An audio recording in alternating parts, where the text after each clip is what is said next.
Bio ఎంజైమ్కి కావాల్సిన పదార్థాలు lemon తొక్కలు వేస్టేజ్ తోటి బయో ఎంజైమ్ తయారు చేసుకోవచ్చు. లెమన్ తొక్కలు మూడు వంతులు లెమన్ పీల్స్, బెల్లం 1 వంతు, వాటర్ 10 వంతులు వేసుకోవాలి. లెమన్ పీల్స్ కొంచెం తక్కువ అయ్యాయి, అందుకని నేను కమలా పీల్స్ వేస్తున్నాను. బెల్లం 1 వంతు,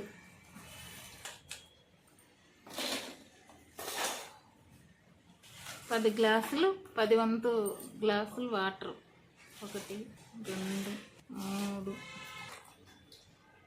10 చెక్క గరిటెతో కలుపుకోవాలి. మూత టైట్గా పెట్టుకోవాలి.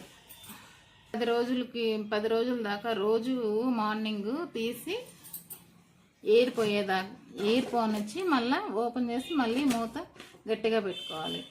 ఎయిర్ పోనిచ్చి మళ్ళీ ఓపెన్ చేసి మళ్ళీ మూత గట్టిగా పెట్టుకోవాలి. 3 నెలల తర్వాత బయో ఎంజైమ్ తయారవుతుంది. క్లీనింగ్కి, మొక్కలకి, బట్టలు కూడా నానబెట్టుకోవచ్చు, ఇల్లు తుడుచుకోవచ్చు. కెమికల్ లేకుండా బయో ఎంజైమ్ తయారవుతుంది. 3 months తర్వాత పపాయాతో తయారు చేసిన బయో ఎంజైమ్ ఇది ముందుగా తయారు చేసింది కాబట్టి దీన్ని ఒక 2 స్పూన్స్ ఇప్పుడు తయారు చేసిన దాంతో వేస్తే 1 month కల్లా బయో ఎంజైమ్ తయారవుతుంది. ముందుగా తయారైన బయో ఎంజైమ్ని 2 స్పూన్స్ తయారు కాబోతున్న లిక్విడ్లో వేస్తే 1 month కల్లా మనకి ఇలా బయో ఎంజైమ్ తయారవుతుంది. ఇది పపాయాతో తయారు చేసింది. గార్డెనింగ్లో కూడా 1 లీటర్కి 10 ml వేసి స్ప్రే చేస్తే ఆకులు అన్నీ బాగుంటాయి. ఎంజైమ్ వల్ల ఎన్నో ఉపయోగాలు ఉన్నాయి. ఇల్లు తుడుచుకోవచ్చు, నీట్గా వస్తుంది. ఇల్లు, ఇంటి సామాన్లు అవన్నీ తోముకోవచ్చు.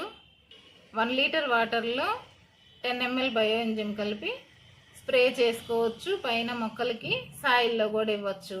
1 week ఒకసారి ఇస్తే బాగా గ్రోత్ ఉంటుంది. మొక్కలు బాగా పచ్చగా బాగుంటాయి.